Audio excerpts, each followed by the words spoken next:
Okay. All right, guys. So we have tonight the lead generation masterclass. This is one of my favorite things because I think that it helps you really start to look at and understand what it is you want to do for marketing. There's a lot of different ways that you can market yourself as a realtor. There's a lot of different things you can do to get out in front of people, but I believe that you need to feel comfortable in doing what you're doing. So otherwise you're not going to continue to do it long term. And so that's what we're going to talk about tonight, how I do things. So, but there is a bit of a presentation. So I just have to figure out how to make it go again. Okay. So who is this training for? All right, this is for you if you're overwhelmed, stuck, anxious, confused, or stressed out. You want to think outside of the box. You don't want to be known as a pushy salesperson. You want people coming to you, asking you for help.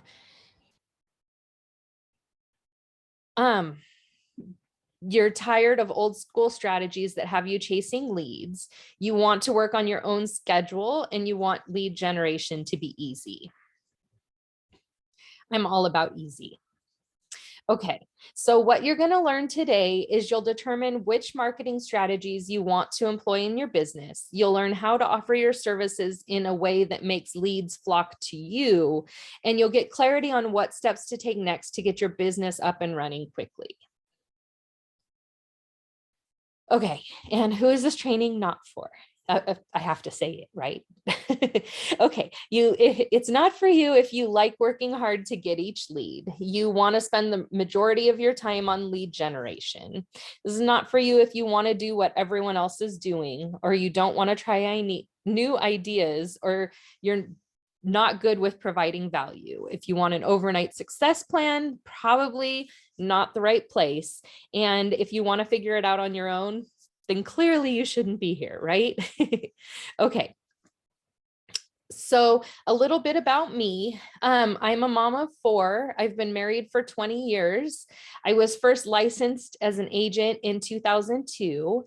I started training agents and teaching them about reverse prospecting in about 2005. That's when I learned about it too. In 2008, I opened my own real estate brokerage. I also earned my bachelor's and my master's in business administration, and I help coach real estate agents to attract leads on demand using reverse prospecting and without spending money on ads or chasing leads. Whoa, whoa. Okay, apparently I figured this out. All right, so here's my family. Just a little bit about us. We love to travel and we're huge Seahawks fans, and we just love to do stuff together. A lot of traveling. Okay, so let's get started. And I'm kind of waiting for someone, but she's supposed to be here. She'll be here soon, I think. So I'm getting messages from her. Okay, so the traditional prospecting methods, I know you guys have probably seen all of them, probably tried some of them. Vanessa, probably not as many, but I assume. But okay, so there are things like cold calling, door knocking, pop buys. Everyone is told to talk to their sphere of influence. There's farming, expireds, for sale by owners. If you don't know what cold calling is, it's basically where you pick a person that you don't know, call them out of the blue to determine if they're interested in buying or selling real estate. If not, do they know anyone who is? This is, of course, if they answer, providing they don't hang up on you or get angry. Door knocking is about the same thing. It's randomly stopping by someone's house, knocking on their door, and essentially offering your services to anyone they know or themselves. Pop buys are very similar. It is a lot of times agents will do this with gifts, like seeds or recipes or something else that's inexpensive, to give them a business card to kind of just stay top of mind, that sort of thing.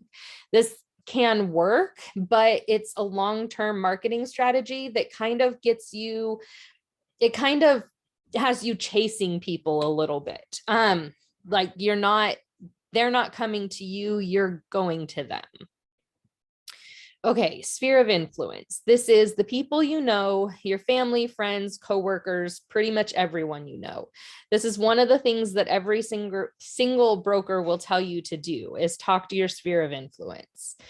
You can reach out to them and let them all know that you're in real estate. This can, of course, be effective, but one thing that I believe is that these are the hardest people to work with, especially the family and friends part. If it's a friend of a friend, that is great. Like if it's a stranger, I am so much better. The hardest transactions I've ever done are with family and friends. And quite frankly, I just think that family, friends, and business just don't mix. Okay, farming, when you choose a neighborhood to market to and focus on. This can be postcards, door knocking, it can be circle prospecting, it can be whatever. But again, this is more of a long-term marketing effort. This will likely not get you leads on your first attempt, although it may. Okay, and then there's cold calling expireds, where you go through the MLS looking for properties that didn't sell. And a lot of realtors are going to be reaching out to them. The sellers have likely been bombarded and may not be super friendly. It can result in listings. However, the sellers may not be reasonable, as it did expire to begin with, or there may be an issue with the property. Okay, and for sale by owners, same sort of thing. A lot of realtors are going to be reaching out to them. So if you're going to be reaching out to them, honestly, you need to stand out. And the sellers likely are being bombarded with a lot of agents, and it can result in listings, but if you don't stand out, then you may not get that listing. A lot of them are trying to save money. It's not that they don't want to work with a realtor. It's that they're looking at this saying, I can do this and I will save X number of dollars and whatever. Okay, so what do all these things have in common? They're all methods of you kind of chasing leads and prospects. Not that there's anything wrong with that, but for me, I can't do that. Okay, so what's wrong with chasing people? This is like what it looks like to me. So what do you normally say when a salesperson approaches you in a store? Like most of the time we say we're just looking, right? Like just looking, whatever. And it's because we don't want to be bothered by a salesperson until we're ready, right? Like until we're ready to ask a question. So a lot of times that may be where you find, oh, sorry, guys, just seeing there's a chat. Okay, yes. Anyway, but basically this is the way that I look at it, is essentially you're kind of walking up on them just like in a department store or something, you know, and basically they're kind of telling you just looking, not interested right now, that sort of thing. So how do you want to be known? Do you want to be known as a pushy salesperson or a knowledgeable professional?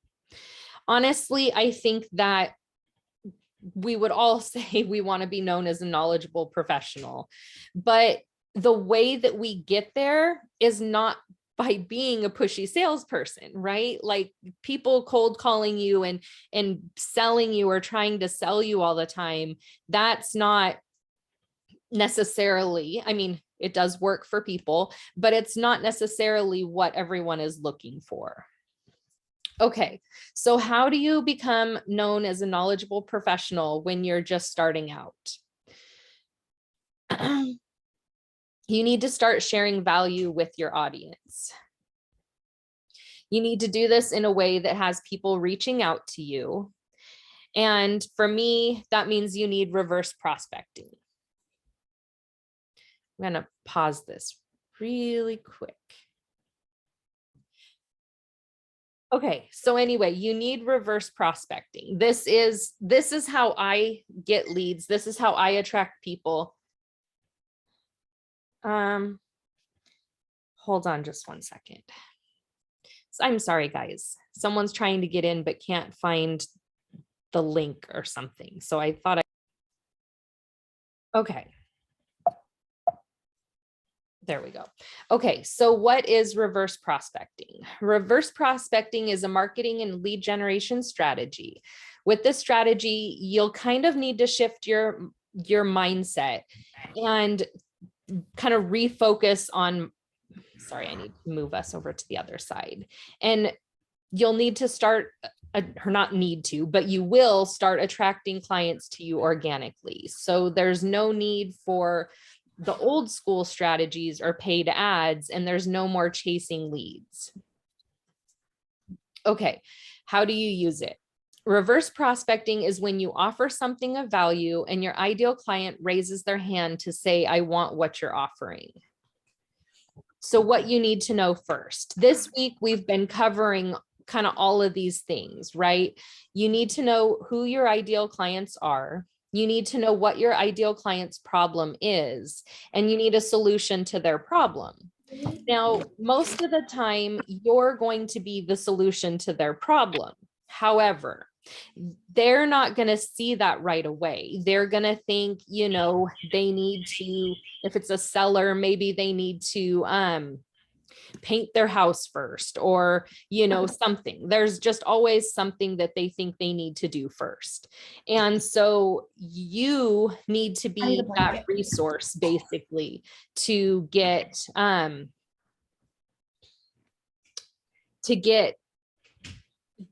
sorry, I don't know what just happened. My brain just went sideways.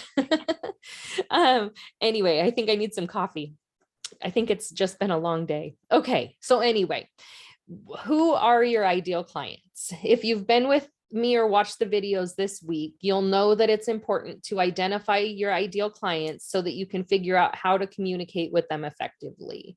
The more you know about them, the clearer your message will be, and the easier it will be for them to understand that you're talking directly to them. What is your ideal client's problem? It's important to identify your ideal client's problem so that you can figure out how to communicate with them effectively. The more you know about what their problem is, the easier it is for you to solve it. And then what is your solution to the problem? Once you identify your ideal client's problem, you need to solve this problem. The solution doesn't need to be complicated. The purpose of solving their problem is to make them see you as the professional who can help them. The solution that you're offering is designed to be juicy and make people want what you're offering. Okay, so now it's time to look at some examples. Okay, I would love to hear from you guys, so feel free to unmute and let's talk about this a little bit, okay? And I want to hear from you, Raquel and Katie, both, okay? All right, so let's say that your ideal clients are investors who are looking to flip a home. What would you say their problem is?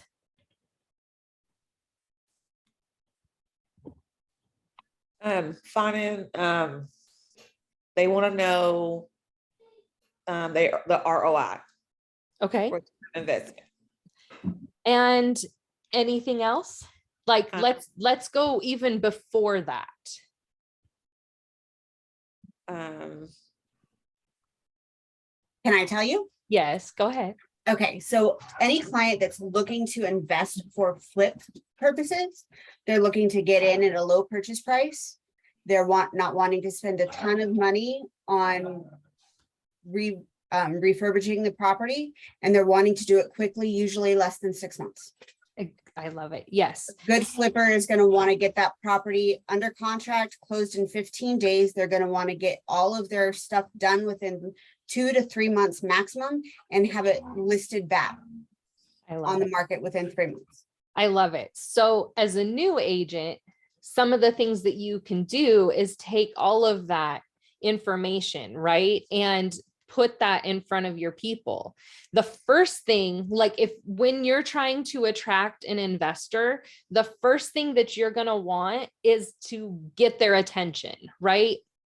For me, and Vanessa's absolutely right. And honestly, some of those things I don't think that I have necessarily considered when I'm attracting investors.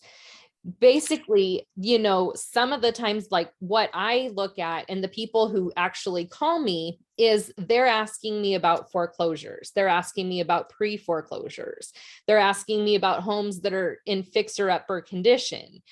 And they think that they need a deal. And so a lot of times this is the stuff that they come to us first asking us. They want the other stuff that Vanessa mentioned, but they come asking or looking for these things, right? Like they already think that they've got this or that in order. They just need a house. And so at least that's what always happens for me. So what could you potentially offer them that would make them come forward and raise their hand?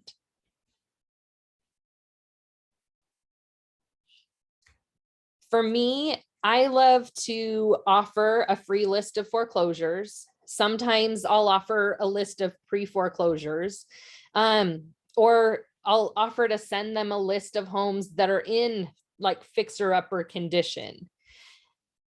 A lot of times, like I have one particular investor and he's like, Corey, just send me everything under 300,000. Like, it doesn't matter what it is, just send it to me. And I'm like, okay. So it really just is a lot for a lot of people. It's the deal that they're looking for. So definitely, they're going to start considering the return on investment. They're going to start considering this is what it needs to look like as far as the deal. But to begin with, when they come to us, they're looking for the property. So you could offer a free list of foreclosures. You could offer them help in finding pre-foreclosures. You could talk. Sorry. No, go ahead. So like distressed properties, that could be one. Yep. Exactly. Okay. Yep. And you can give them, a lot of title companies will have a list of properties that the owners don't occupy. So, rentals or whatever. And so you can always get them lists from the title company of properties. But basically, you want to be the solution. You want to be offering them things that are going to be bringing them to you. And you want to be of value, basically. You are the end product, right? Like your help is what you're going to give them. Okay, so let's talk about someone who's looking to sell a home. What do you think their problem might be? Sorry to catch you with food in your mouth.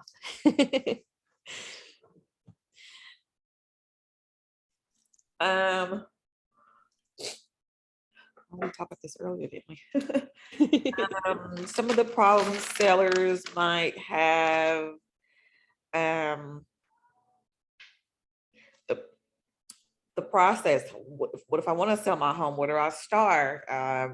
What are some of the things that that I could possibly need a fix, or before I put it on the market, or before I think about talking to a broker or agent or whatever. I don't know, things like that, maybe. I love it. Start. Yep, exactly. A lot of people have the idea that they want to do something, but a lot of people get stalled because they don't know how to start or where to start or what the things are that they need to do. Oh, such a big baby. Okay. So exactly, a seller may be thinking that they need to know the value of their home. They may want to know how much equity they have, what repairs they should do, how to choose the correct agent for their home, when to start packing, or even how to stage their home. They probably have a lot of questions that we can answer and be of service. One of the things that I was talking with one of my lender friends, and Vanessa is a lender also. She's one of my lender friends too. But one of the things that I was talking to another one of my lender friends about was, I was telling her, basically, and I wasn't thinking of it so much for me as more of a lead gen idea for her, but, getting in touch with homeowners or being in front of homeowners and basically talking to them about the repairs that they want to do, that sort of thing, or talking to them about their equity in a way that kind of says, hey, like if you're thinking I need to do X, Y, and Z first before I sell my house, maybe a refinance. And right now, obviously, maybe people wouldn't want to do that, but let's help you, I'll put you in touch with my lender who can help you refinance your house, get the money out, fix these items, and then you can sell from there. And so, it's really kind of just a like thinking outside of the box kind of situation. And, just kind of figuring out where are they struggling, but it's always a good idea to ask. And like I was saying before, I love to do polls and stuff because it kind of gives you those answers, and the people start answering them and saying, well, my house needs to be repaired first, or I need to do this, or I need to do that. And so it kind of gives you that starting place, like, okay, here's what I should be talking about, or maybe, here's what I could provide for them, Okay, so what if you offered a free list of repairs to do to sell for top dollar? Quick, one thing real quick yes. about the refinance stuff. If someone is going to be refinancing their property as a primary residence, they will have to stay in the property for 6 more months. 6 more months. Okay. Right. So because there are penalties and stipulations, if you're refinancing a home as a primary residence with the intent to sell, you can get in big trouble for that. Gotcha. But if you hold on to it for 6 months, then you're clear. Gotcha. And that's something that would be good to know also, right? Especially if you've just refinanced. Right. And the interest rates have recently gone up, and maybe you're thinking it's time to do something. So it can still be beneficial. I still have people refinancing even with higher interest rates because they end up, there's more benefit than there is not. Okay. If the intent is to utilize the money for, fixing up your house, the interest rate on a mortgage is still going to be a lot less than the 20% interest rate on a credit card. Exactly. Yep. That makes a lot of sense. Okay, some other things that you can offer are, something like I've seen all over the place. You can Google it, but like how to pick your agent, questions to ask an agent. You can give them a CMA and help them determine the value of their home. You could give them kind of a moving checklist, or even like a seller checklist of, here's like, how we have like buyer roadmaps and things like that. Like, okay, here's the first 10 days or inspection, or, whatever. In 3 days, you have to have your earnest money in 10 days, you have to have your inspection done. Like, you can kind of give them a roadmap and let them know, like, okay, here's what this process is going to look like. And then of course you could give them information on staging their home, or, you can find that stuff. So you can give them information, give them tips and tricks that will help them. Okay. So I think you'll like this one, Raquel, right? Like, this is where you are. So what do you think a first-time home buyer's problem is? Shoot, theirs could be, kind of the same boat as a seller, how do I get started? What are some, let's see, what do we say? I don't know why I'm just going blank. That's okay. That's I'm putting you on the spot. Oh crap. Some of their first time home buyers to be asking about financing, how much would I need to have down? What's my credit going to be? Things like that nature. That majority, I think, of first time home buyers. It's kind of where to start. If they do have what's the down payment? What's my credit score have to be? I don't know. That's awesome. Vanessa, what are the questions you find the most? Everything. First time home buyers don't know anything and need to know everything. So, because that's kind of my specialty. Like most of my clients are first time home buyers. And so they go into the process with certain expectations that are very unrealistic. So you have to train a first time home buyer to have realistic expectations. Every first time home buyer wants to get their dream home as their first home. That's not realistic for most people. They don't know, they rely on Credit Karma to know what their credit score is. That's not accurate by any means. However, I did find, because I play with Credit Karma a lot because I want to see what other people see, you can go online and log into Credit Karma and see your mortgage scores for free. I did find that they do have that available, but only online, not on their app. Oh, okay. Okay. First time home buyers have no idea what programs that are available.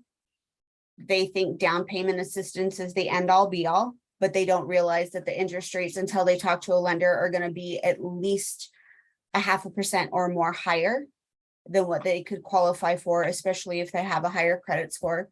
So think of a first time home buyer as a completely blank slate and learn while you're teaching them. Because that's what I did. Like whenever I started as a lender, because I've not been a lender for like a super long time, like 6 years. And so use your clients to teach yourself. Don't ever tell anybody that you don't know the answer to a question. Whenever I work with first time home buyers, like ask me all of your questions. If I don't know, I know who to ask. So be 100% their resource. That's what I find that first time home buyers want, is they want a resource, somebody that's going to hold their hand through the process from beginning to end. And I agree with that wholeheartedly. Yeah, that's cool. Thank you. You're welcome. And you have to think my perspective is going to be a lot different than your guys' as a lender, because I think of everything on a financial standpoint. Right. So I don't think of the kind of house they want to buy or the location of the house they want to buy. I really don't care. I just think about how much funds do they have? What's their credit score? What do they want their monthly payment to be? And that's what I build the pre-approval for a first-time home buyer. It doesn't matter if they can afford a $600,000 house, but they only want a payment that'll get them a $300,000 house, then that's the pre-approval that they're going to get. You're right. Unless they decide that they want to change. So it's about making them feel comfortable with their own decisions. Exactly. Because they don't want to feel bullied, or not bullied, but kind of. Pressure. Yeah, pressure. Exactly. So for me, this is one thing. Vanessa and I have worked together for kind of a long time as far as doing lead generation, doing these kinds of things, getting in front of people and helping people. And the things that I see a lot. Hi. Hi. No worries. The things that I see a lot is, a lot of people, and we've talked about this some throughout the challenge, a lot of people think they need to repair their credit. They don't have enough money for a down payment, or don't know about extra costs that are going to come along. And a lot of times they don't know where to start. And Vanessa's absolutely right. They truly don't know anything about the process, but it's our job to show them. But it's not our job to tell them everything up front and scare them. It's to give them enough information to be able to make the decision to go and do something. And pro tip, let your lender scare your client. Like seriously, the way I work with most of the realtors that I have, I'm the bad guy, the realtor's the savior. So I tell them, no, you can't do this. And then I call the realtor and say, hey, they want to do this. Let's figure out a way to get it done. And then the realtor present it to him and say, hey, I called Vanessa. She told me what you wanted to do. She said it couldn't be done, but I figured out a way. So because you're going to be in front of your client a whole lot more than your lender, like your lender will likely never meet your client ever. I can seriously count on two hands how many people I've met in person in the last 6 years. I think that that's really good advice. I think that that's really good advice. I like that a lot. That you can be my bad guy anytime. Okay, so obviously from the problems that I suggested, the solution would be, talking to them about things like down payment assistance programs. You can talk to them about credit. You can talk to them about minimum credit scores. You can offer to help them through each step. There's a lot more things that you can offer, but this is to give you just kind of an idea. Okay, so one example that I have is this one that I've used. Basically, it just says, thinking about buying a home, find out the 13 extra costs that you need to be aware of before buying a home. Don't be surprised by extra costs. DM me for more information. Now, when I do this, I'm posting it online, like I'm posting it on Facebook or somewhere. And basically, I want it to be as easy as possible for someone to reach out to me. And by doing that on Facebook, the very easiest way for them to reach out to me would be to DM me. It's the least scary of all the things, right? Like they can still hide behind their computer and they don't have to do anything, talk to anyone, be scared, any of that stuff. So Picture should I use if Say I that made a home buyer ad? Are you talking about like actually running a Facebook ad with this type of? when I say ad, I never mean ad. Okay. So just kind of like on our Facebook page, Yeah. just kind of like a engaging. Okay. Yes.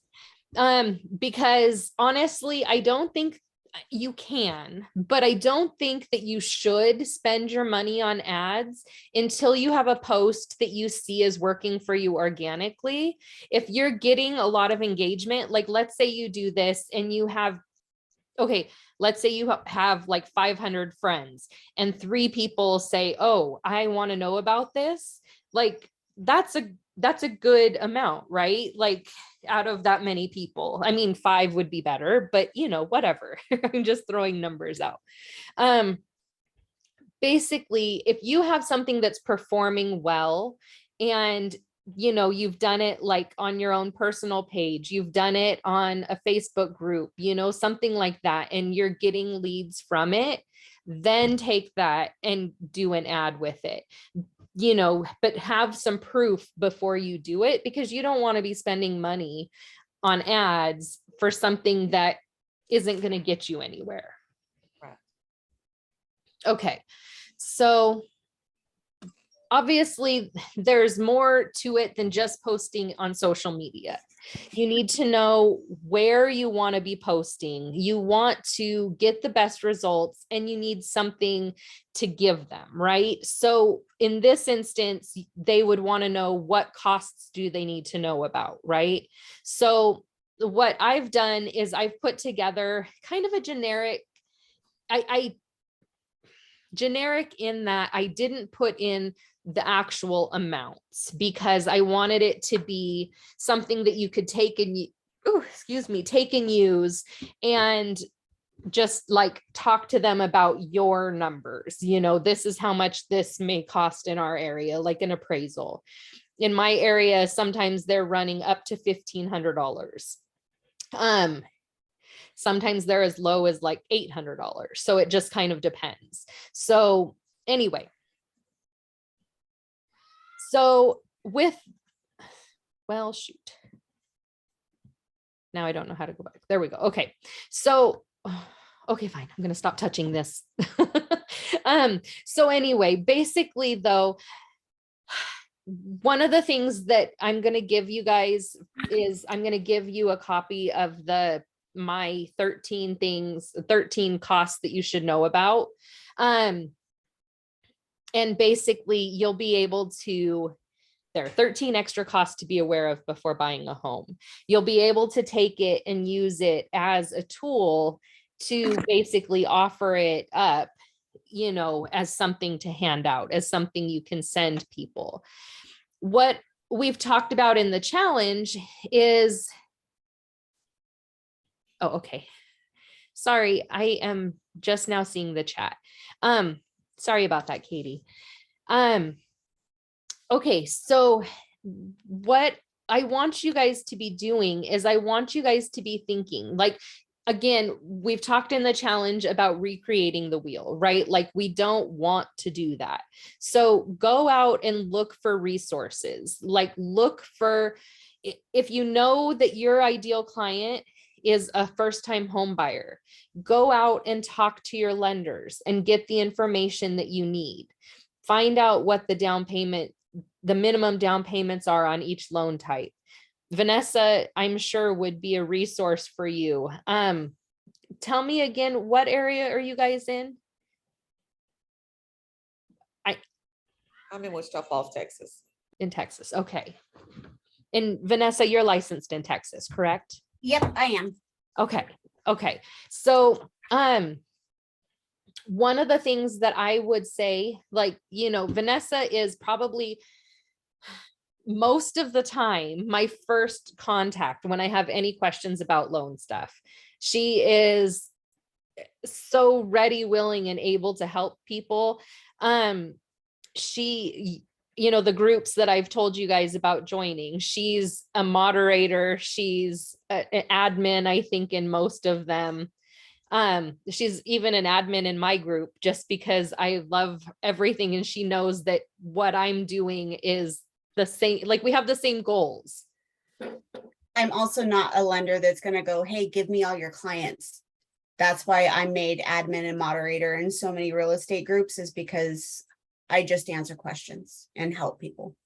Right. And I love that. I love that about you, just so you know, in case I don't tell you enough. Okay, so what questions do you guys have?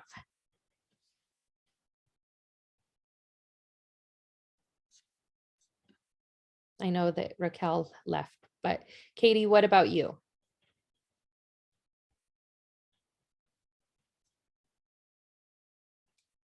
Are you still here, Katie? Okay, well, unmute yourself and let's go, girl. Sorry, y'all have to handle my little munchkin there. Okay. No worries, no worries. So approaching people on Facebook, that's where I seem to used to have a lot of interaction. Now I'm posting and I'm not getting any interaction. Okay. That's a struggle. Reaching out to FSBOs on a daily basis is a struggle. I try to get out there, but I do have low confidence. So I don't know. It's just hard. I really want to succeed, but I'm not having the luck that I want to have. Who are your ideal clients? Like, who are the people that are most, like, the ones that you want to help the most? I love helping first-time home buyers. Okay. So I think that, that's where I would start, and kind of start to build your confidence through that. As Vanessa was saying earlier, and it's something that I've said in the challenge also, like, start with them, learn as you go with them, because as you're teaching them the process, you're learning. As you're learning the process, you're teaching them about the process. So it's a really great place to kind of get get your feet wet, get going, and those people, they want the help. A lot of times, if you're reaching out to sellers, like they want the help, but you're a salesperson approaching them. It's kind of, not scary, but it's like, I'm maybe not ready yet, or, that sort of thing. So, you just start, I would say my advice would be start with first time home buyers, get your feet wet, get kind of some people talking to you, get moving forward, and then start reaching out to sellers. I'm not saying that you won't, have some luck, get some people, but your confidence will grow as you help more people, and you'll know the process. So you won't feel, I guess, so like out of the loop when you have a listing and like, let's say you got a listing right now. Would you know how to handle that, I guess? Yes, Okay. I've done a few. Okay, good. Okay. So that's good then. Okay. I was thinking we were starting fresh. So Can I chime in? yes, of course. Okay, so confidence. Facebook is perfect for building confidence because you're behind a computer and you have the internet and you have everything at your disposal. When you have a client asking you a question on Facebook Messenger, if you don't know the answer, look it up. Give them the answer right away. Use your assets to help build your own confidence. Because you're not sitting across from someone face to face and you're not in a hot seat. You're in a position where you can educate yourself while you're educating your client. So don't think about your inexperience as something that holds you back. Think about your inexperience as something that you'll gain knowledge by every person you even just chat with. Because not every person you talk to on Facebook is going to be your client, but they're going to help you grow your knowledge so that the people who do work with you, you're your best for them. So don't think about your own personal confidence. Let Facebook, like you heard the term keyboard warrior. Yes. Let yourself be a keyboard warrior when it comes to your clients in real estate. Like, because I'm not the most confident person. Like if you get me in a room full of a bunch of industry professionals, I'm a wallflower. I don't talk to anybody. But if you ask me a question on Facebook, I'm going to have an answer for you in seconds because I know the information or I know how to find it very quickly. So you can, whether you're know every single thing you need to know now, or in a year or in 5 years, you have the ability to bring in that knowledge for your clients very quickly, even if you don't have it in your head at the moment. Okay. I love that. Katie, if you don't mind me asking, how long have you been licensed? Almost a year. Okay, I just got licensed in April here in Texas, and so I'm dealing with the same thing. So I'm glad you said that. It's called like muffling through it, I guess. So that really just helped me. I like that question a lot because it does sometimes take you. I know a lady, the brokerage that I just left. I just joined a brokerage in Dallas, and so she's been doing it for almost 2 years, and she still feels the same way. Like she's just not confident. I'm like, girl, you're getting your sales, your clients organically. So I'm like, gotta be doing something right, but I need to hear that. Use your internal drive. Like that is what drives me. When people tell me that I'm not capable of something, or people tell me that I'm not going to be able to do something, my main goal is to prove them wrong. Like it's to prove them wrong, to prove myself that I can do what people say I can't. Exactly. It's more about me proving to myself that I'm very capable of doing this and knowing that I'm good at it. Like fake it till you make it. Like that's absolutely what I did. I started in a call center. I started calling refi leads. I had never done sales before, ever. And I did not think I'd be any good at it. The only reason why I was hired is because a really good friend of mine at the time was also a loan officer there, and she got me an interview. And the branch manager's like, well, I trust her and she said you're going to be good. So we'll see what happens, but I don't think you'll last very long. I was a top producer within 1 year because there was doubt as to whether I could do the job because I doubted myself. And being in that industry, whenever you're in a call center, they get you your license and then they throw you on the phone. There is no training. You either do it or don't. And you have 3 months to close a deal or you're fired. Oh, wow. So you have no choice. You either make it or you don't make it. And I knew I didn't want to be in a call center forever and was told that I wouldn't be good at doing purchase and self-source because I never had before. And I'd only been a loan officer for 6 months. And so when they told me no, I'm like, all right, well, I'm going to do it anyway. And so I changed companies and I started working on my business. And within 5 days after my 3-year anniversary as a loan officer, I was a branch manager. So experience doesn't mean anything. It's what you put into it that counts. I agree.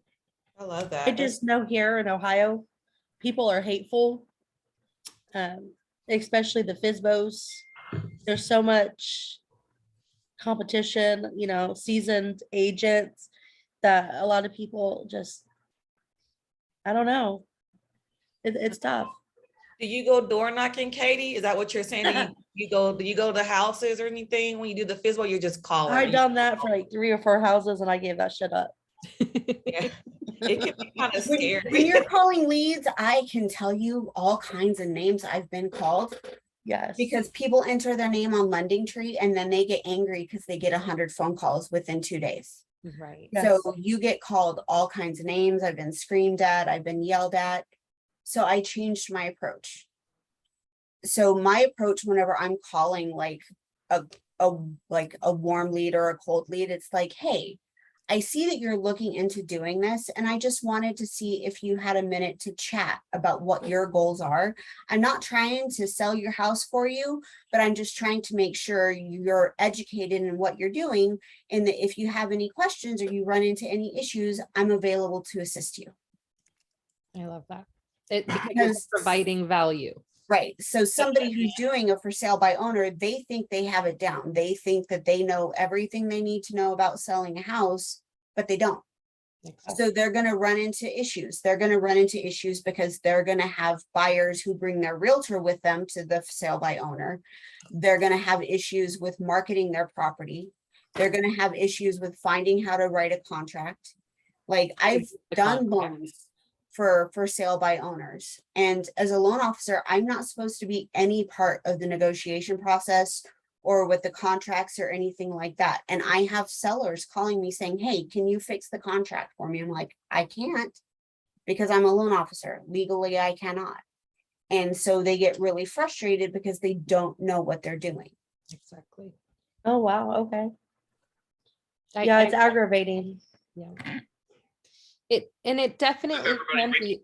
And one of the other things is, when you're talking to a for sale by owner, like you have to take the approach or like that understanding, I guess, that they've probably already been reached out to by however many people. So, if you're getting the cold shoulder, like that doesn't mean it's about you. It's probably the 100 other phone calls they've got from other realtors, and so don't let that affect your confidence. And that's one thing, like when you're calling people or you're talking to people who have not requested that you reach out to them, like, shoot, I don't remember what I was going to say. Okay, take your time. You got this. No, I hate when I do that. Yes. So do I. I get like brain fog quick. Right. Well, anyway, basically though, when you're reaching out to people, like you want to lead with value, you want to lead with education, that sort of thing. Like in my opinion, it's always the case. Like everyone needs help with something, right? And so if you go in and you tell them like, if you tell them like, okay, Katie, I know, we've talked about like for sale by owners and kind of your services. So if you go in and you tell them, hey, if you have a buyer, I'll be happy to write the contract for you, and this is what I charge, I mean, not that I would go in with leading with that necessarily, but if you're you're in a conversation with someone and, they're kind of like, no, whatever, and you're offering to help them, you can, give them those pieces, those tools and say like, hey, it's not about me like selling your house. I don't have to sell your house. You can sell your house yourself, but I'm willing to help you, as Vanessa was saying. And a lot of people, like I've had in the past, I've had an agent do an open house for a for sale by owner, like, and they like basically they get the leads, the buyer leads, whatever, the neighbors, the nosy neighbors, they get all the leads. So, offering your services for free, right? Like we're not getting paid anyway until the end. So it really almost doesn't matter. And I hate to say that because that doesn't like sound encouraging, but working for free, but that's kind of what we're doing anyway, right? And we're just trying to build that trust and show them that you are a professional, and show them your abilities. But also another thing that I find that new agents have is a desire, like beyond, okay, I bet you're answering your phone when people call you, right? Like an experienced agent a lot of times, and I'm guilty of this, like I may not answer my phone if I don't know who's calling me, right? Like, like a new agent is probably answering every call like, okay, is this a client? Is this a client? Yeah. Like, you know what I mean? You have more, not like you have more drive and determination because you want to get a sale, like, like you don't have a lot of clients, whereas someone who's busy may not have the same amount of time and be able to drop everything and run if someone wants to see the house. So do you think that my latest approach is good or not? I think it's good. I think that the leading with value, like, I think like the way that I would probably do it would be to offer them something. I mean, if that's like, if you look at their property as an example, the last for sale by owner listing that I got it because I went in and I did a CMA, and well, I knew just from looking at it that she was underpriced by probably almost $100,000. So I knew that she was leaving money on the table. So my approach was, basically, I don't even remember how exactly I started it, but basically I said something along the lines of, have you already sold your property? That sort of thing. Is it still for sale? And that starts them talking to you, right? If you just ask them, is your property still for sale? Like they're going to respond because they're trying to sell it, right? So you're starting the conversation. Then you can talk to them and you can kind of go in and talk to them about, like how they priced their house. Did they get an opinion from a realtor? How, like, did they use Zillow? Like, what did they do to price their house? And then you can offer to do a free CMA for them and, give them a up-to-date market value. That would be something, if you're talking about, the market shifting and all of these things, like an updated market value is like something that I would want to have, right? Like if I was going to sell, I want to know what my house is actually worth right now. So how you mentioned, like, you reach out to somebody and then say, hey, is this property still for sale? So I do that and they don't message back. So a lot of times they usually put me on, probably read or block or whatever, but going in at that approach, I still don't get responses. I don't know. I don't know what to say to that, because it would seem to me as though if it is for sale still, then they would want to communicate that. Yeah. So I would say, I mean, and this may be discouraging. I am not trying to be discouraging, but I would say maybe the approach right now is to try and get more first-time home buyers. I mean, I guess I understand the allure of the sellers right now, right? But the first-time home buyers may be the ones that you can attract a little bit easier. As you have those first-time home buyers or any home buyers, you can go to these sellers and say, hey, I have a buyer. Are you still selling your house? I have someone who's interested, or I have someone who may be interested. That's one thing. Like, a lot of agents will do that. A lot of agents will say, like, I have someone who's interested or whatever. And that makes home sellers, reach out to them. But the problem is that they don't always have someone. And so, you can kind of get around that and say, well, I'd like to come and preview your house and see if this is will work for my buyers.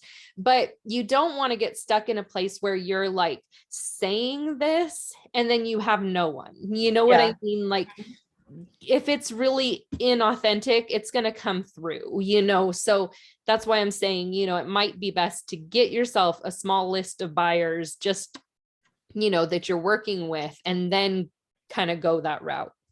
Does that make sense? Yeah. So on the FISBO approach, like when I'm posting, like on the rummages and stuff, I put like seeking applicants, that post. Okay. And they just don't respond to that anymore. And that's simply targeted for the first time. Right. And I would agree, like, that some of those posts are not getting the same traction that they were. So I think that going in with information is the most valuable way to do it. When I'm posting, I'm doing a lot of different things.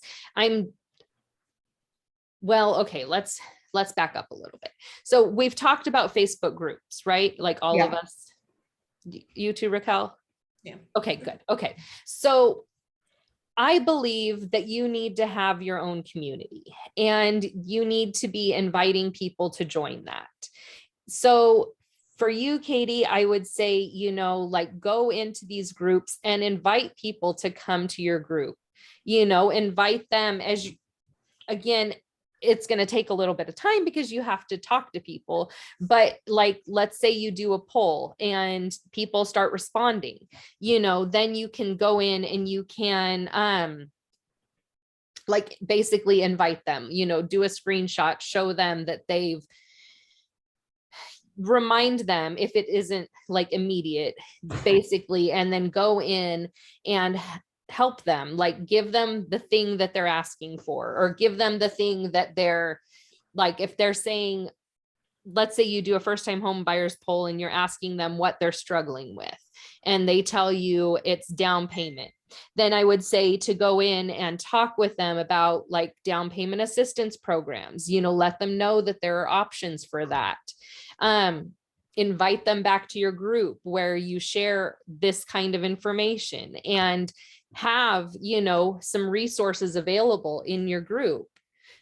This is where, for me, this is where like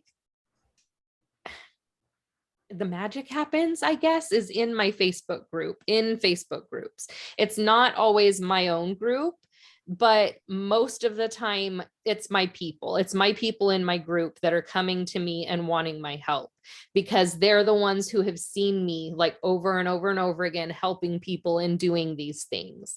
So I truly believe that a Facebook group is like going to be one of your most valuable tools. Okay. So just make a So I have a page where Okay. like I'll post certain things, and then I have, I guess, I don't know, another group I should turn that into. Well, so yeah, so okay, bye. Thank you, Vanessa, so much. So helpful. Um, so one of the things that I would say is that with the, okay, yes. I can give you guys Vanessa's contact info. Well, she's in the group too, so you can always click on the members of the group and then get her also. But, okay, so sorry, I kind of lost my train of thought a little bit. With the group, so the page is different than the group, right? So you have a page and you have a group right now? I don't know. I have uh my main profile, and then I have my realty profile. Okay. I don't know if that's a group or if it's a page. Okay, it's probably a page, I would assume. Okay. So with pages, when you go on there, it'll say, like, if you do a post or something, it'll say, like eventually you'll get something that says boost this post. Do you ever Yes. see those? Okay, so that's a page. Okay. So pages are Facebook's way of making money. This is where they can charge the business owners for ads. So your Facebook page is valuable because it kind of like, it's almost like a website, right? Like it shows everyone that you're in business. It's like the face of your business, or at least for me it is. So then there is the Facebook group, which Facebook pushes more. And basically they want community. Like that's what Facebook is trying to build, is community. So they are promoting them, they're pushing them more people see the stuff that you're posting in your group than they do on your page, because Facebook wants you to pay to get people to see the stuff on your page. Does that make sense? Yes. Okay. So basically, I think, and I don't know, like it may not seem like something that you want to do, but I truly believe that every realtor like should have their own community. They should have their own group where they can bring people back, almost like bringing them back to your house or to your office after a showing, right? Like not your house, but your office, your place. You take them back to your place.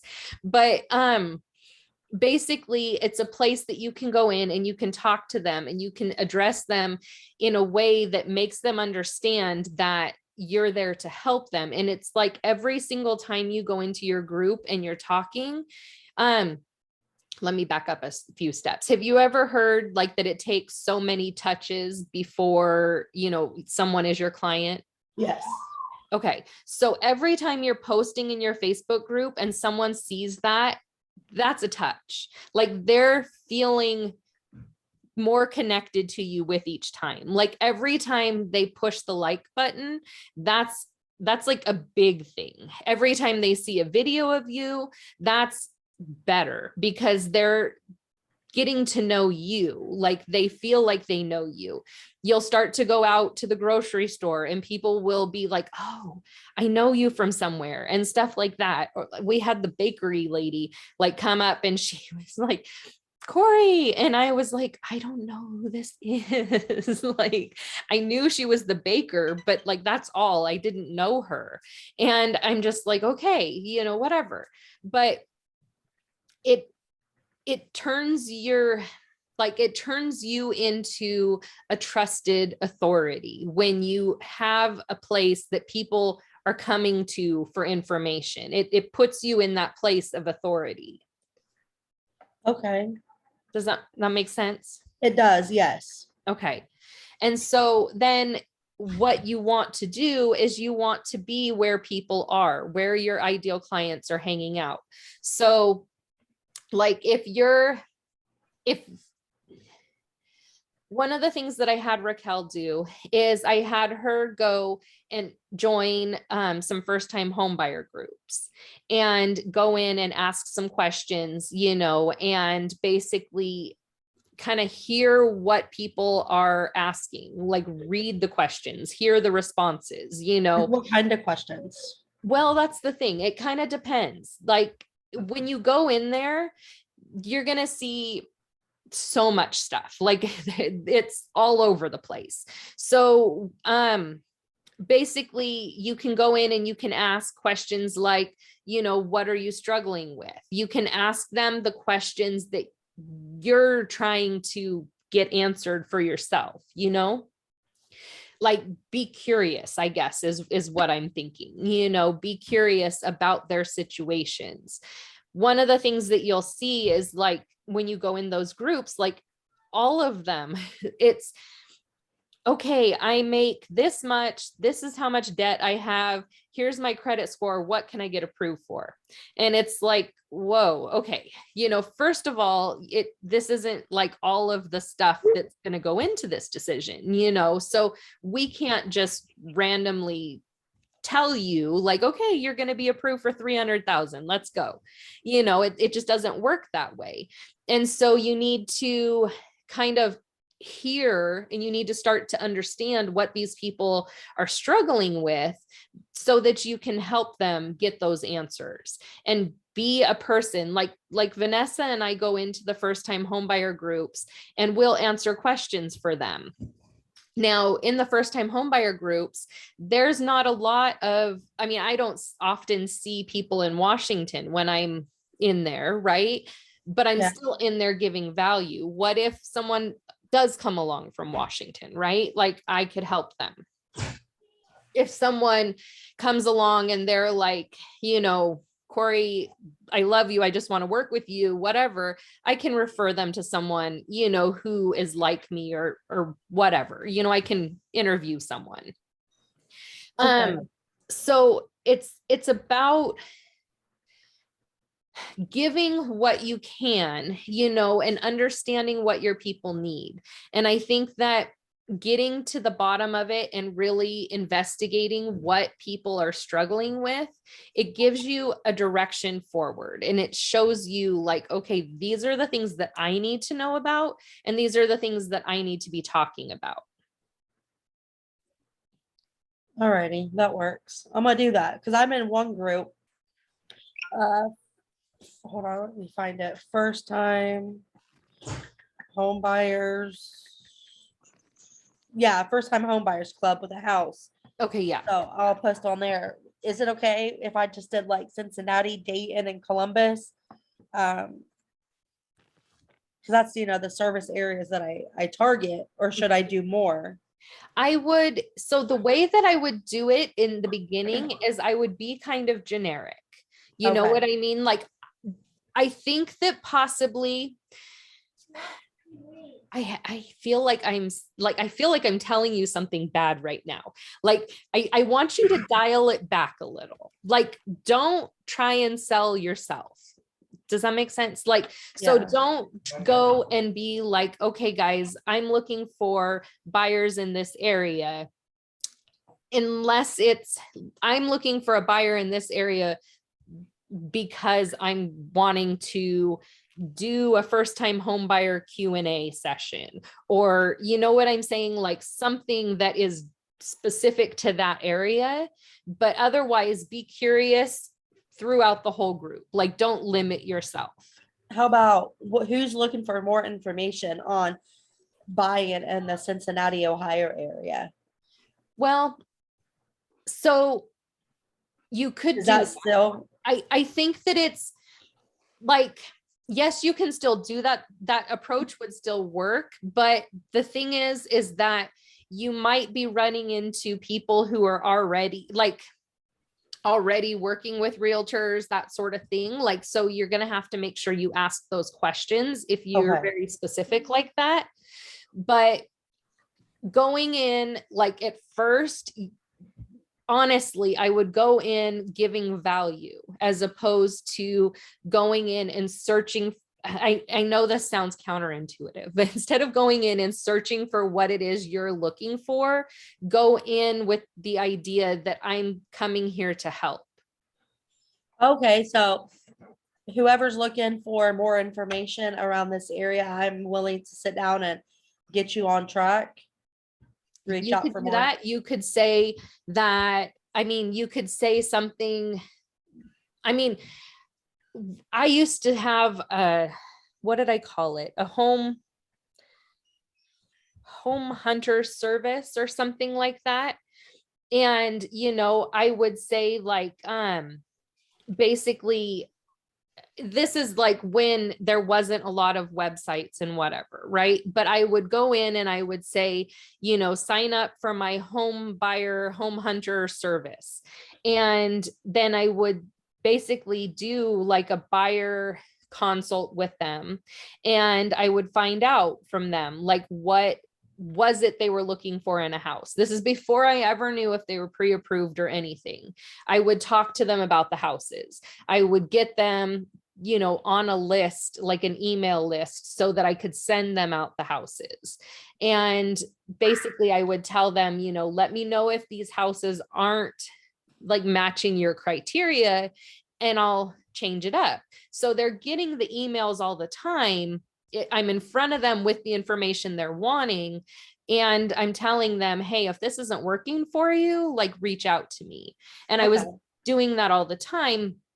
But it's, you want people, like, I guess what I do that's different is that I feel like I bring them into me. So, you know, I'm offering them value up front and I'm telling them basically raise your hand if you want this. Okay. So like, as an example, you know, you might go into one of these groups and say something like, would you like to know the 13 costs or the 13 extra costs that are common when you're buying a home? You know, and reach out to me if you'd like a copy of this list. Yes, please. Exactly. And that's exactly what they're going to say too, right? Like, Yeah. okay, yes, I need to know about this. And so that's exactly it. Like, not everyone is going to, not everyone is going to be like, okay, I need that. Some people are going to be scared to reach out, right? That's okay. The next time around, they might see you again and go, oh, I remember her. She was giving out this thing. You know what I'm saying? Okay. I like that. I'm gonna do that. Okay. So I'm going to make a note to send you guys that because I will forget if I don't. Okay.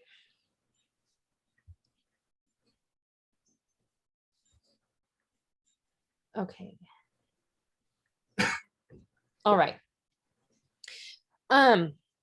Does that help? Yeah, it does.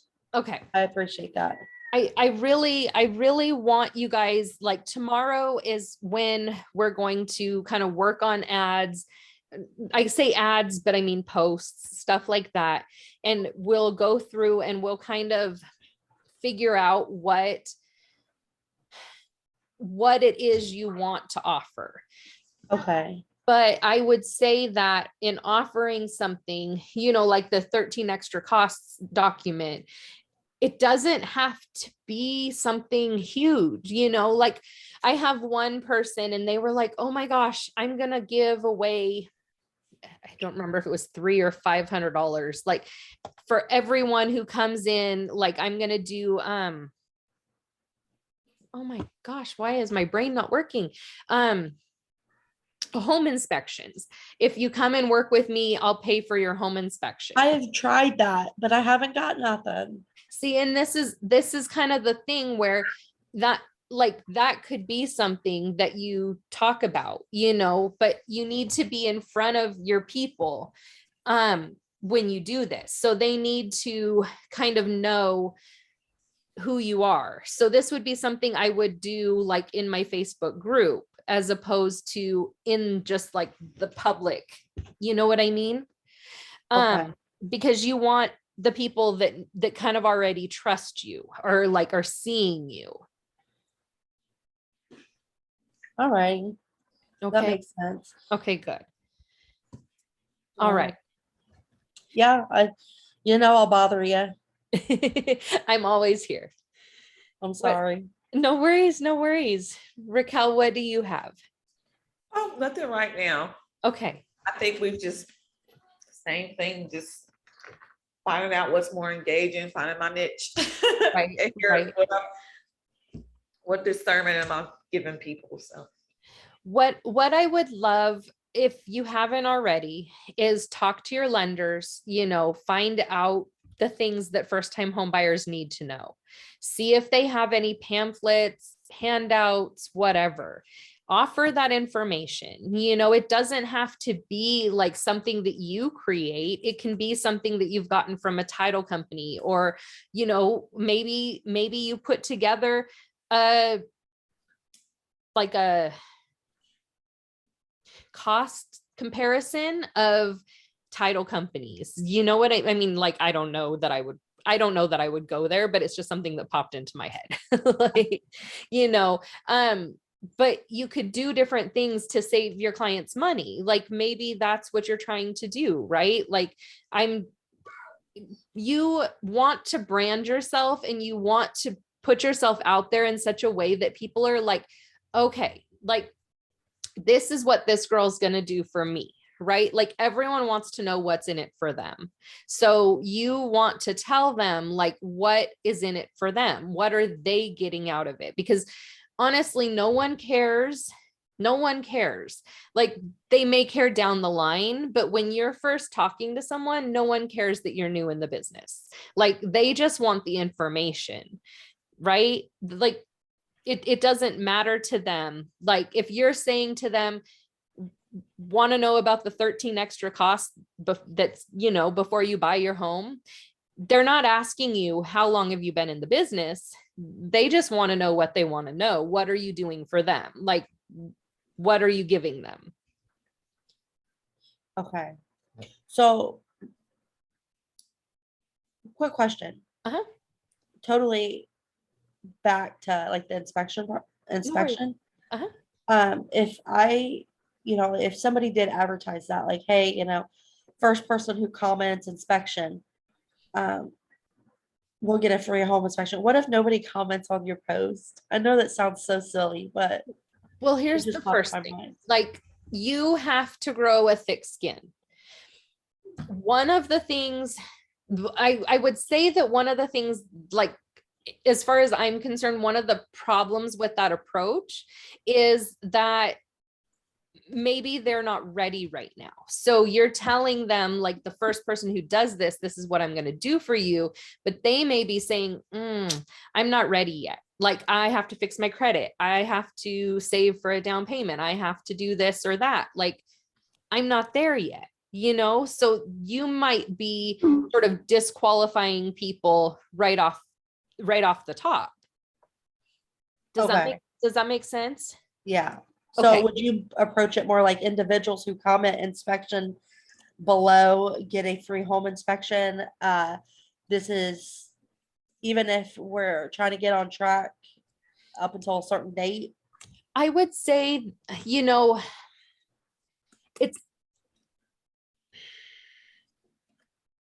I understand, like, putting a qualifier on it or putting a limitation on it. And I would do that too. But at the same time, like, I don't know, like, sometimes doing that doesn't bring in more people. You know what I mean? Okay. Sometimes it kind of causes people to disqualify themselves. So, if you're in, like, the first time home buyer group and you say, you know what, for, like, anyone in this area, whatever your area is, for anyone in this area who uses me as their buyer's agent, I will pay for your home inspection. Or the first 5 people, or through the month of May, or we're so past May. I don't know where that came from, but you know what I mean. Yeah. So, do something, but I don't think I would put that kind of a qualifier on it unless it's maybe for a month or, a time frame or something. But I don't know that I would say like the first 5 people who comment or something like that, because the biggest thing is they don't know you yet, right? Like Yeah. that's when it would be more for, like, I would use a post like that more in my Facebook group where the people already know me, Okay. and they're already like kind of in the process. So again, I feel like I'm being discouraging. I'm not trying to be discouraging. I definitely, I want you to do all of these things, but some of it feels a little bit like we're pushing it on them, and we don't want to push it on them. We want it to be their idea. Okay. So I don't know if that, like, I don't, like I said, I'm not trying to be discouraging. I'm really not. Alrighty. I'll get with you just to figure it out because I'm like kind of losing it, I guess. Well, so I'm trying to think of what I would do like first. If it was me, honestly, I think the first thing that I would do is I would start listening. Start by listening. Listen to the people who are talking in these groups, like listen to what they're saying, their problems are, all of that. I would create your group and invite people to join it. All right. I have a YouTube video that I did probably about a year ago on how to start a Facebook group, like how to name it, all of that stuff. If you guys would like, I can send that to you guys. Yes, please. Okay. Would you like that too, Raquel? Yes. I haven't sent it to you yet. I'm not sure. I just am asking. Yeah. I don't remember. Okay, so Facebook group masterclass. Okay. Okay. Honestly, I hope that this has helped. Like, I hope I haven't like squashed your dreams. I don't know. Like, I feel like I'm discouraging you, and I'm not trying to discourage you, but I want you, like, there's certain times to take the direct approach, right? Like if you're cold calling someone, you have to be direct, right? Like, is your house still for sale? That sort of thing. Like, and you have to kind of be that direct person. But if you're sort of trying to, I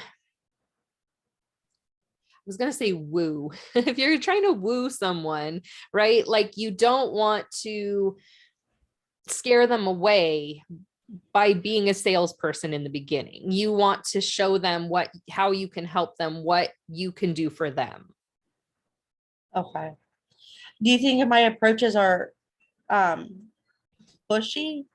I don't think it's pushy, but I think it's coming off as a salesperson, right? Like if you were in your group and saying to the people, the first 5 people who comment inspection will get a free home inspection, and your group was a group of first-time home buyers, I think that would be okay, right? Because they kind of already know you, like they know who you are, that sort of thing. Okay. If you're in a group where people don't know you, you haven't been answering questions, it's new to you, then, I would probably take the approach and change it, because like, let's say you go into one of your yard sale groups and you go in and you're like, okay, I'm going to, anyone who works with me, I'm going to pay for your home inspection, whatever. You're going to get maybe you'll get some people, but honestly, you would probably have better luck if you said, let me tell you the 13 extra costs, and then said, okay, one of these costs is a home inspection. This is how much it normally runs. If you buy with me, I'm willing to pay for your home inspection. Okay. Because then you already have someone who's raised their hand, right? Like they've identified themselves as a potential buyer who's interested, like they've reached out to you at this point. So you've already started kind of a dialogue in a way. Okay. All right. You kind of just almost think of it, and I hate it when people say this, but almost think of it like a funnel, right? Like we need to get as many people in as possible, but they're not all coming out the bottom at the same time, right? And this is kind of what your Facebook group is going to be, is your funnel.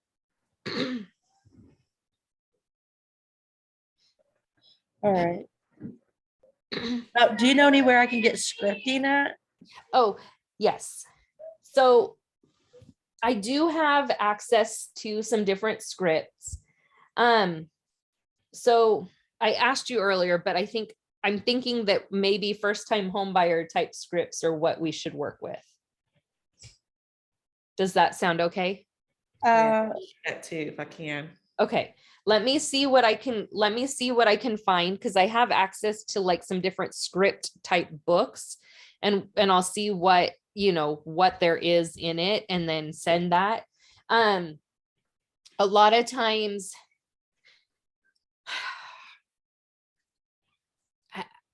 there's a lot of times that the information when it comes to scripts, it like, the thing I want to caution you on is don't follow a script word for word. Like whatever you do, make it your own.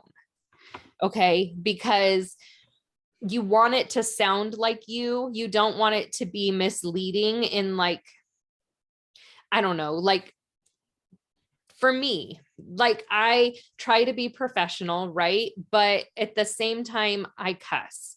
And so like, I don't want to do something like, let's say I'm doing one of these videos, right?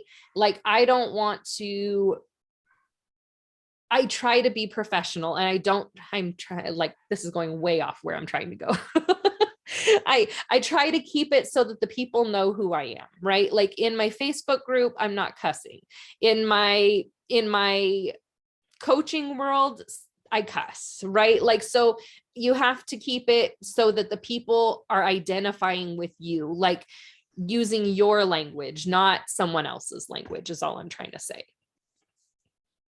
Okay. Okay. What questions do you guys have? I know I've kept you a lot longer than I planned to, so.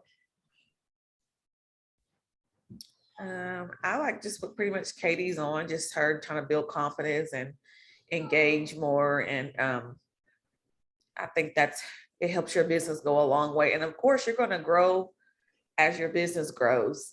Exactly. And nobody's perfect. And I think the more what causes me to have a little bit more confidence is just going out there and doing it. Right. I had to let go of like, God, what's this person gonna think about me? Or I mean, of course, I'm myself, but like I think Katie, sometimes we get like brain fog or like, dang, how do we respond? But it's just like, fake it till you make it. Act like you know. Exactly. And if not, I'll have to go home and look back in my I can go find that answer for you or something. I don't know. Exactly. I know who to ask. Yes, I know who to ask. And so that's pretty much it. And just building organically. I like that. So that's good. That's good. I like that. I truly believe that organically is the best way. Yeah. You can spend money on leads, you can do all of those things, but those people that you're spending the money on leads, they're already in a funnel somewhere, right? Like they've started at the top, right? They're funneling their way through. They have all the people calling them. They have everyone reaching out that this company has sold the leads to, just like Vanessa was saying, they get the same thing on the lender side of it, people going to get pre-approved and like clicking the button, talk to a lender. And so then those companies sell their information, and basically that's what's happening. So, I find that attracting people, when they reach out to you, they're more warm. Like when they have reached out to you, they're asking you for something. So it's not hard to have a conversation with someone who's already asking you for something, like they're wanting something from you already. They've already identified themselves as needing help or needing this or needing that.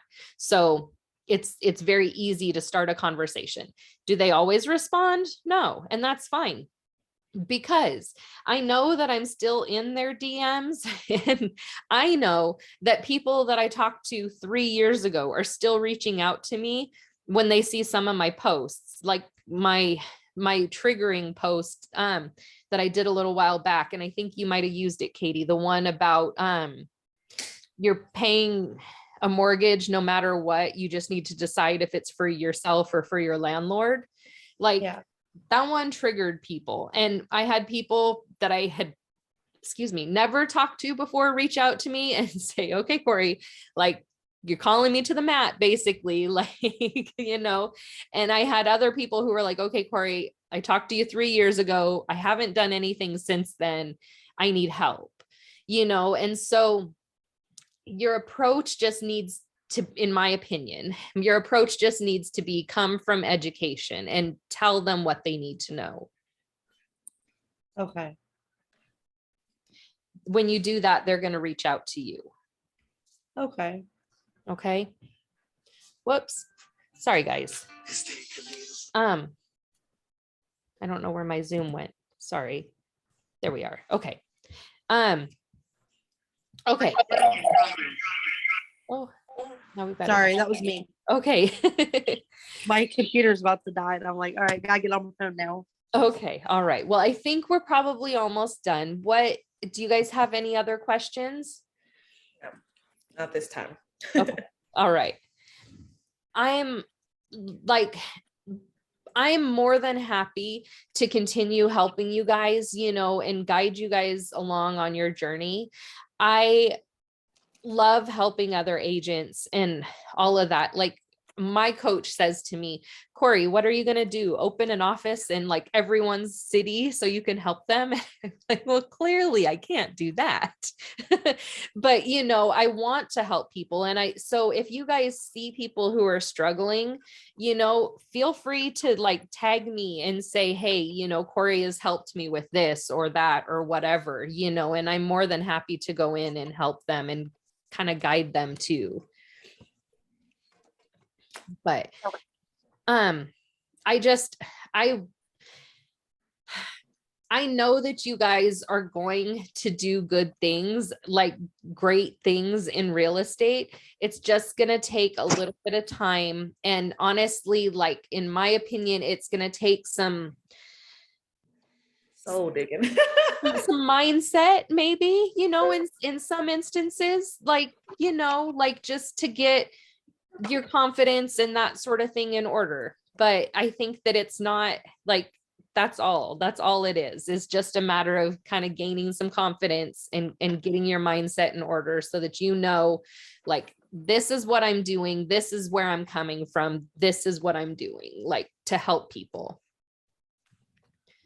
Okay. All right. Okay, guys, I will talk to you tomorrow morning. Like I said, tomorrow, I'm trying to think. Tomorrow, we're going to go through like different creating your ads, posts, whatever, so that people will reach out to you. Okay. All right. Well, you ladies have a good evening. Let me know if there's anything I can do. Okay. Awesome. Yeah. Thank you. Okay. And be watching. I will be sending you a couple of a video and a PDF. Okay, awesome. Okay. All right. I'll talk with you guys later. Thank you. Okay, you're welcome. Good night. Good night.